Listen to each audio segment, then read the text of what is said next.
almost every week since his grandson's suspicious death. Graham would have never known of it. He's never been here in his life. This would have been the first time he had ever been here. Charles Horn travels from Myrtle Beach to this rural Virginia town, about 90 miles southwest of Richmond, walking roads, talking to people at the Simmons travel stop where his grandson was last seen alive, knocking on doors, looking for his own information. Not getting answers from this sheriff's department. He's a grandfather frustrated by an investigation he says seems to have just stalled. Graham goes missing on August the 15th and was missing for a month before he was found in this well.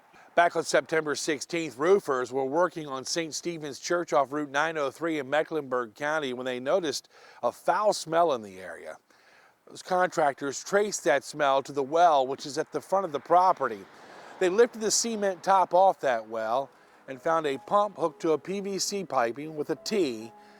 And looking further down, they spotted something floating in the water. He seen a shoe floating, and then he said he looked and seen what would look like a body in it. Identified at the medical examiner's office in Richmond by his fingerprints, the body turned out to be Graham Horn.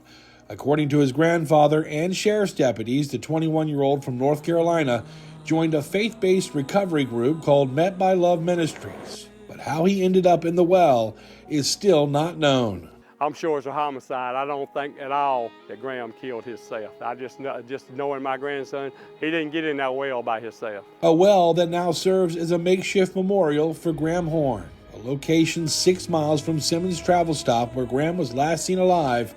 Deputies say Graham had gotten into a verbal disagreement with one of the Met by Love Ministries members and parted ways. A member of that organization tells me by phone there was no disagreement, adding Graham didn't want to play by their rules. Graham finally told him that, that he was leaving and God was going with him, and that's the last thing anybody ever heard from Graham. Charles says his grandson didn't have a cell phone and used a phone here at the truck stop.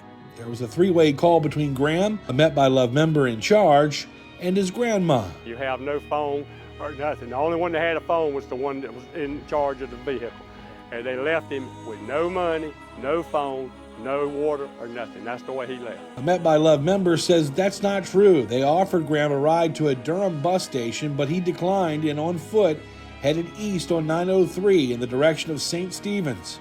Through his multiple visits to Mecklenburg County, Grandpa Charlie says he met a woman that saw Graham walking. There was one woman, the last one to see him. She said when she told him that, that North Carolina was straight down this way, he said, I got a long way to go then. He left jogging, she said, and that's about 6 miles. And I looked, and I know Graham didn't jog the whole way, so he would have been here probably about the time I'm going to say that he was probably killed.